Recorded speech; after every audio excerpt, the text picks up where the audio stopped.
Morning. Before we have a conversation, let's play some music.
Thank you so much. What a wonderful opportunity to be with you. I want to introduce two incredibly talented local San Diego-based musicians. First on drums, Richard Sellers.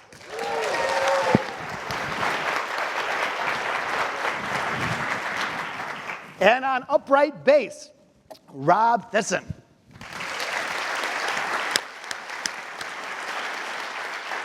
Thanks, guys. They're going to join me back in a little bit, but in the meantime, we'll have a conversation. Funny thing, what you just witnessed, we have never physically met before this morning. We've never played together, never rehearsed. And we find ourselves having to perform, hopefully at our best, with a limited set of information and instructions. That's exactly what we do in business every day, isn't it? We're on some new team, new project, there's new constraints, new opportunities, new obstacles, and we have to figure it out. We have to find a way.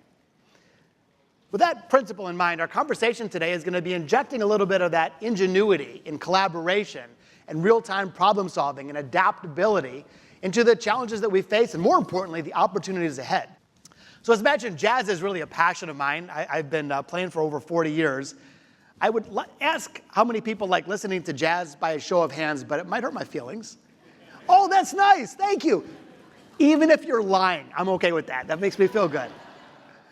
I get it. It's hard to listen to. It's not everybody's favorite choice. I heard a funny one recently that a country musician plays 3 chords to 100,000 people in the audience, where a jazz musician plays 100,000 chords to 3 people in the audience. It's kind of true. But whether or not, against an acquired taste, this is your favorite form of listening, I think it's exactly what we're facing in business today. And there's really a fundamental shift that's happening, calling us to lead differently. In the past, many of us have developed great skills as a classical musician.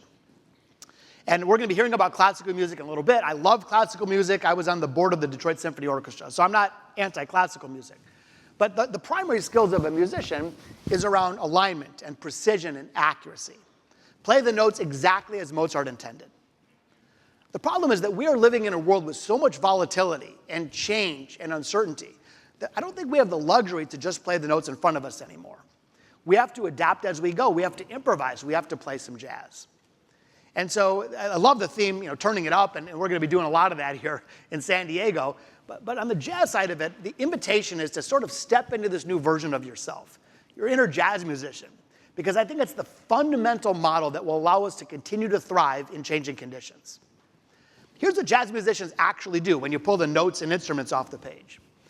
Jazz musicians were constantly adapting to changing conditions, navigating uncertainty and ambiguity, using situational awareness and active listening to drive results, real-time collaboration and problem solving, recovering quickly from setbacks. In jazz, there are many. And ultimately, improvising to deliver the best possible outcomes. Here's the fun part. If I pull that word jazz musician off and swap in the word great leader, nothing changes. In my opinion, based on all the change underway, tech disruption, and, this is how we're being called to lead. And when we do that, it becomes an incredible competitive advantage.